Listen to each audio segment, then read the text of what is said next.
llamo Samuel Acevedo y junto a mi compañero Tito Wanetel estaremos compartiendo con ustedes nuestro segundo proyecto de la Carta a los Romanos. Nuestro título es El perdón que no te permite vengarte. El texto en el que nos basamos para nuestro título y entrega está en Romanos capítulo 12, verso 14 al 21. Pero primero pasaremos con la primera pregunta, que es ¿por qué escogimos este tema? Escogimos este tema ya que nos llamó mucho la atención cómo Shaul habla en estos versos acerca de nuestra conducta como creyentes en el Eterno y cómo debemos comportarnos, hablando acerca de no dar falso testimonio, vivir en armonía, vencer el mal, y uno de los temas que Shaul trata es acerca del perdón y de cómo es la venganza del Eterno. Lo que nos llamó la atención, ya que como jóvenes tendemos a vengarnos y hacer las cosas a nuestra manera, sin pensar en las consecuencias de nuestros actos, por lo que Shaul en esta porción expone claramente cómo tenemos que como creyentes actuar y perdonar, y cómo el Eterno es quien se hace cargo de dar su justo juicio a cada uno según sus acciones. Y ahora, ¿qué significa el mapa mental? El mapa mental que están viendo es una representación de la Carta a los Romanos, capítulo 12, versos 14 al 21, en donde quisimos mostrar los puntos más resaltantes de esta porción, en donde mi compañero Tito Wanetel les estará leyendo de los versos 14 al 17, en donde él estará exponiendo sus puntos, y luego pasaré yo a leer los versos 18 al 21 para exponer mis puntos. Shalom a todos, mi nombre es Tito Wanet. Hoy voy a desarrollar el capítulo 12, versículos 14 al 17 de la Carta a los Romanos, que dicen: bendiga a los que nos persigan, bendígalos y no los maldigan, regocíjese con los que se regocijan, lloran con los que lloran, vivan en armonía unos con otros, no sean orgullosos, sino pónganse a nivel de los humildes, no presumen de sabios, no paguen a nadie mal por mal, procuren hacer lo bueno delante de todos. Bueno, muchos se preguntarán, ¿cuál es la clave para poder bendecir a los que nos persiguen y cómo no los puedo bendecir? Cuando te persiguen y te causan males, la primera reacción es querer tomar venganza, y ese deseo nace desde el corazón. A veces es muy difícil dominar ese sentir, pero esto es difícil cuando vivimos bajo la condición del hombre caído. Es decir, vivimos más al Nefesh que al Neshama. En Proverbios capítulo 4, versículo 23 encontramos un buen consejo que nos dice: sobre toda cosa guardada, guarda tu corazón, porque de él dependerá el rumbo de tu vida. En este verso, cuando dice de él dependerá el rumbo de tu vida, quiere decir que de lo que nazca y salga del corazón es súper importante, y por eso es indispensable filtrar todo lo que pasa por el corazón, los sentimientos, los pensamientos y hasta las decisiones, cuando la disposición del corazón la ponemos en la carne. Todo lo que salga de él será para el mal, pero sin embargo, cuando esté en sugestión a la palabra, a la educación bajo la Torah, todos estos sentimientos de venganza van a morir en nosotros, pues la palabra nos va a direccionar al bien. Por eso, como prejóvenes, es muy importante saber la palabra, es decir, escucharla, entenderla, meditarla y aplicarla en cada situación en nuestras vidas. Pues si no lo hacemos así, solo vamos a encontrar la muerte espiritual, física y por ende la muerte eterna. Lo que Shaul nos dice en estos versículos No es algo que Él está inventando a manera de una nueva doctrina. Es un mandamiento que encontramos dentro de la Torá en el libro de Levítico, capítulo 19, versículos 17 al 18, donde el Eterno le ordena al pueblo de Israel lo siguiente: no abrigues en tu corazón odio contra tu hermano. Reprende a tu prójimo cuando debes reprenderlo. No te hagas cómplice de su pecado. No seas vengativo ni rencoroso contra tu propia gente. Ama a tu prójimo que es como a ti mismo. Te lo digo yo, tu poderoso.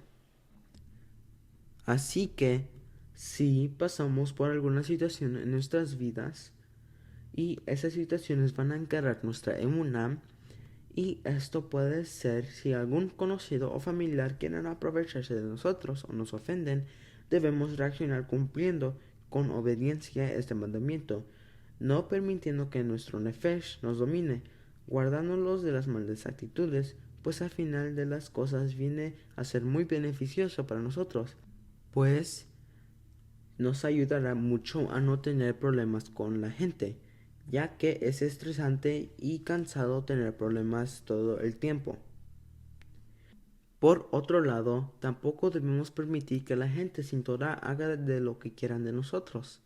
Lo mejor es procurar el bien para todos sin tomar venganza y alejarnos de la gente que no nos aportan algo bueno en nuestro peregrinar. Y de haciendo esto también podemos cumplir con el siguiente mandamiento que es regocijarse con los que se regocijan y llorar con los que lloran. Este es el acto de sentir y tener empatía, no tan solo con nuestros hermanos en la fe, sino también con nuestros prójimos en el que está cerca de nosotros.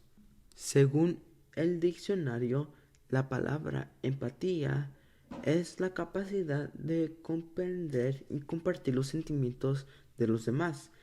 La empatía no nos permite ver las cosas desde las perspectivas del otro, en vez de la nuestra. Esta empatía no es una empatía melosa o empatía altruista que nos lleva a hacer una justicia injusta, sino que ahora nuestra justicia va a ser conforme a la Torá. Dentro de la Torá existen unos mandamientos llamados Mishpatim, y estos mandamientos son en base la condición al prójimo. Y si cumplimos con estos mandamientos, va a ser más fácil para nosotros unirnos en el sentir con los hermanos, tanto en las alegrías como en las tristezas o angustias, sin fingir y sin hipocresía, todo bajo un amor generado como el Eterno ha enseñado, con entendimiento e inteligencia, y así como dar una tzedaká, hacer una oración de intercesión o procurar unirlos en las citas santas. Un consejo muy importante que encontramos en la primera carta de Pedro, capítulo 1, versículo 22, que dice: puesto en, obediencia a la verdad, ha purificado sus almas para un amor sincero de hermanos, amarse unos a otros entrañablemente, con un corazón puro. Y con este consejo no habrá lugar en nuestro corazón para ser altivos y orgullosos. Y es que el orgullo nos afecta mucho, pues nos lleva a pensar en ti mismo todo el tiempo, en lo que nos beneficia, en lo que queremos, en lo que nos complace. No es correcto. La palabra nos enseña siempre a morir a nosotros mismos para poder ser vivificados por la palabra mediante la obediencia, y de esta manera el juicio que hagamos no sea nuestra propia opinión, sino basado en la palabra. Sucede que cuando somos prejóvenes, Esto, esto es demasiado difícil y lo es por muchos aspectos. Uno de ellos es de los cambios que los que nos enfrentamos físicamente, pero depende mucho de nuestra actitud. El que más nos puede afectar es la rebeldía, el de no querer obedecer, y esta postura tiene su base en el amor propio. Nosotros como terrenales tenemos una opinión, pero nuestra opinión muchas veces no está basada en la palabra, más bien la basamos en pensamientos carnales. Lo único que nos puede ayudar es el cambio de la opinión, es el estudio de la palabra, el análisis y ver ejemplos de personajes que hicieron el bien y compararlas con las consecuencias que tuvieron otros quienes hicieron el mal, haciendo su voluntad. Yeshua fue el claro ejemplo de no hacer nuestra voluntad, sino siempre estar dirigido por la voluntad del Padre. Y así como Él, nosotros debemos actuar para ser dirigidos por el Eterno en todo lo que hagamos. Y en eso debemos estar contentos, como dice el salmista en el Salmo capítulo 4, versículo 8, que dice: en mí complácese tu voluntad, Elohim mío, pues tú enseñas estas escrituras en mi corazón. Y bueno, con esto termino y le paso el micrófono a mi estimado Samuel. Adelante, Samuel. Gracias, mi estimado Tito. Ahora continuaremos leyendo del verso 18 al 21 que dice: hagan todo lo posible por vivir en paz con todos. Queridos amigos, nunca tomen venganza. Dejen que se encargue la justa ira de Elohim, pues dicen las escrituras: yo tomaré venganza, yo les pagaré lo que se merecen, dice el Eterno. En cambio, si tus enemigos tienen hambre, dales de comer. Si tienen sed, dales de beber. Al hacer eso, amontonarás carbones encendidos de vergüenza sobre su cabeza. No dejen que el mal los venza, más bien, venzan el mal haciendo el bien. Ahora, ya leyendo toda la porción, pasaremos a explicar los 5 puntos. 1. Orar al Padre. Primero tenemos que saber qué es orar. Según el Strong 8605, viene de la palabra tefilá, que significa intersección, súplica, himno, y también de la palabra tsela, que significa postrarse o reconocer. Ya viendo de dónde viene la palabra orar en hebreo, podemos tener un panorama de lo que significa orar al Padre. Orar significa buscar al Eterno, tener una comunión con Él, y esta solo la tenemos a través del Mesías Yeshua, quien acerca nuestras oraciones al Eterno, como en la época de Moisés, donde estaba el santuario, en donde el gran ministro ofrecía al Eterno las ofrendas de los israelitas, para que pudieran subir como un olor agradable ante Él. En la época de Yeshua, los fariseos creían que para orar al Eterno tenías que repetir una serie de palabras o frases, tener que estar en las plazas públicas o en lugares concurridos para ser vistos por las demás personas. Y así ya estabas orando al Eterno. Pero Yeshua en Mateo capítulo 6, versos 5 al 13, dice: cuando ores, no hagas como los hipócritas, a quienes les encanta orar en público, en las esquinas de las calles y en las sinagogas donde todos pueden verlos. Les digo la verdad, no recibirán otra recompensa más que esa. Pero tú, cuando ores, apártate a solas, cierra la puerta detrás de ti y ora a tu Padre en privado. Entonces, tu Padre, quien todo lo ve, te recompensará. Cuando ores, no parlotees de manera interminable como hacen los gentiles.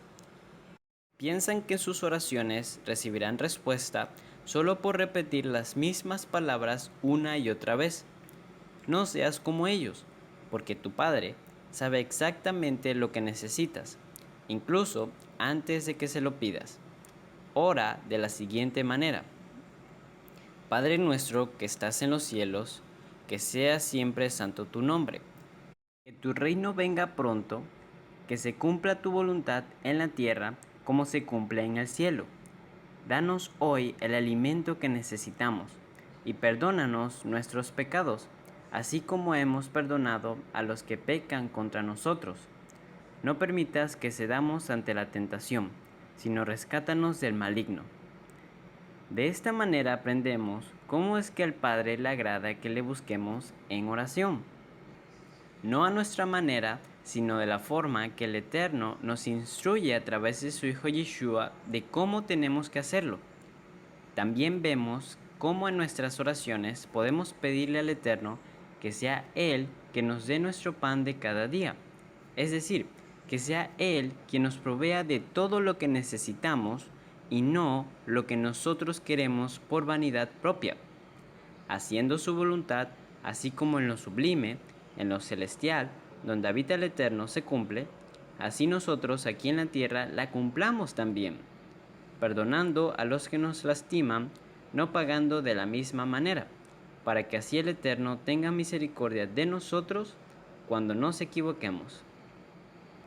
2. No dar falso testimonio.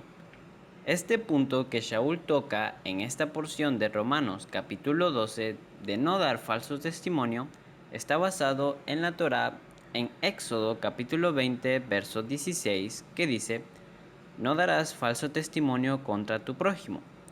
Como también dice en Éxodo capítulo 23 verso 1 al 2: no propagarás falso rumor, no te concertarás con el impío para ser testigo falso. No seguirás a la multitud para hacer el mal, ni testificarás en un pleito inclinándote a la multitud para pervertir la justicia. También en Deuteronomio capítulo 5, verso 20, dice: no darás falso testimonio contra tu prójimo. Vemos que el falso testimonio se refiere a dejar mal a otra persona, es decir, algo que es mentira de esa persona.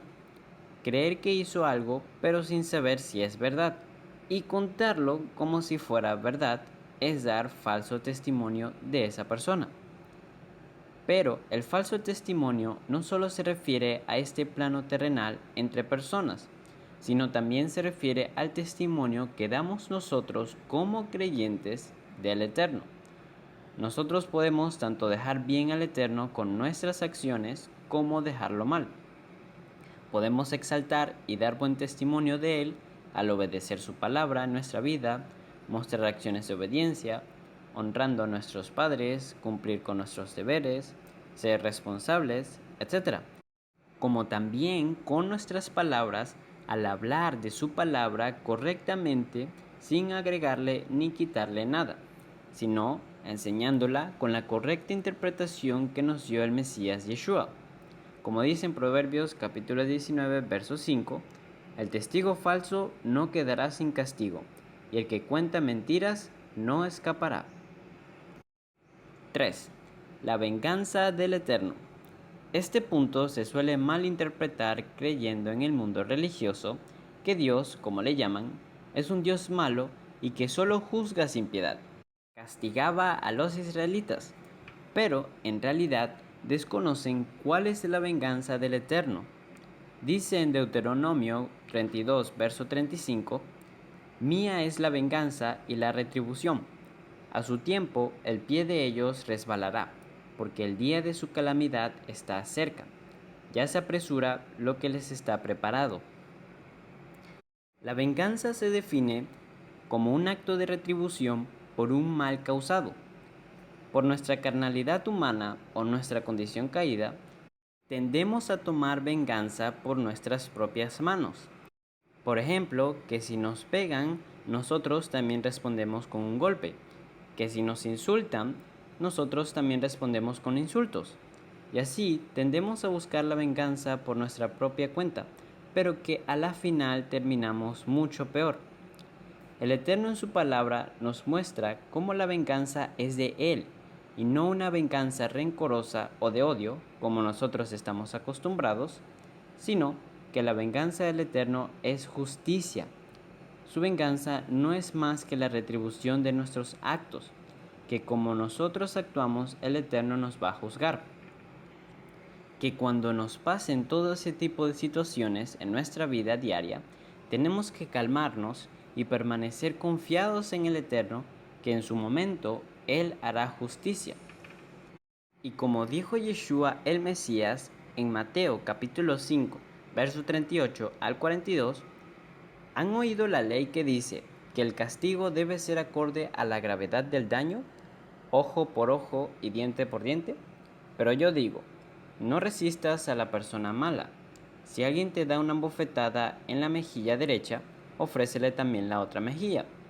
Si te demandan ante el tribunal y te quitan la camisa, dales también tu abrigo. Si un soldado te exige que lleves su equipo por 1 kilómetro, llévalo 2. Dales a los que te pidan y no des la espalda a quienes te piden prestado. Número 4. Alegrarnos. La alegría se define como el sentimiento de placer producido normalmente por un suceso favorable que suele manifestarse con un buen estado de ánimo. En varios versos de la Escritura encontramos la palabra alegría. Ejemplo, Salmos capítulo 5, verso 11. Pero que se alegren todos los que en ti confían, que griten siempre de júbilo, porque tú los defiendes, que vivan felices los que aman tu nombre. Salmos 9, verso 2.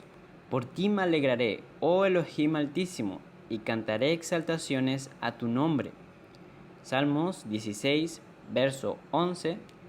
Tú me enseñas el camino de la vida. Con tu presencia me llenas de alegría. Estando a tu lado seré siempre dichoso. Romanos capítulo 5, verso 3 al 4. Y no solo esto, sino que también nos regocijamos en los sufrimientos, porque sabemos que los sufrimientos producen resistencia, la resistencia produce un carácter aprobado, y el carácter aprobado produce esperanza. Sabemos que la felicidad o alegría es una emoción que el Eterno ha puesto en cada uno de nosotros como humanos. Es una emoción que nos genera gozo, disfrute, y es algo que al Eterno le agrada, pero también que nuestra felicidad no esté en los placeres del mundo, sino en el servicio del Eterno, a estar alegres en Él, en su instrucción, en la enseñanza de Yeshua, en las promesas de vida eterna que el Eterno nos da, y mucho más. Y no solo estar alegres en las buenas, sino también en los momentos de prueba, como leímos en Romanos capítulo 5, porque sabemos que aún estando en pruebas el Eterno nos va a fortalecer para producir frutos del Ruach, siervos firmes en Él, y que en todos esos momentos pidamos por su ayuda para no decaer. 5. Vivir en armonía. Vivir en armonía se refiere al vivir alegres junto a los hermanos unos con otros en la misma fe del Mesías Yeshua. No significa que por tratar de vivir en armonía con las demás personas tengamos que asimilarnos al mundo y ser igual que ellos. No, más bien siendo respetuosos en todo, dando un buen testimonio de Elohim, pero sin asimilarnos al mundo, porque sabemos que en el mundo siempre tendremos conflictos con las personas que no quieren obedecer la instrucción del Eterno. Más bien, nosotros tenemos que denunciar las obras de las tinieblas con nuestro testimonio sin buscar forzar a nadie. Viviendo en armonía junto a los hermanos en la fe, no buscando problemas en el mundo, pero sin dejar de ser esos servidores fieles que hablan de la palabra del Eterno con sus acciones y palabras. Como dice en 1 Corintios capítulo 1, verso 10, en el nombre de nuestro Adón Yeshua les ruego que todos estén siempre de acuerdo y que no haya divisiones entre ustedes. Vivan en armonía pensando y sintiendo de la misma manera. En conclusión, vimos la importancia de guardar nuestro corazón en nuestra vida para no desviarnos de la palabra del Eterno. Bueno, muchas gracias por haber tomado su tiempo en este video. Si gustan regalarnos un like y compartir este video, lo agradeceremos. Shalom y bendiciones.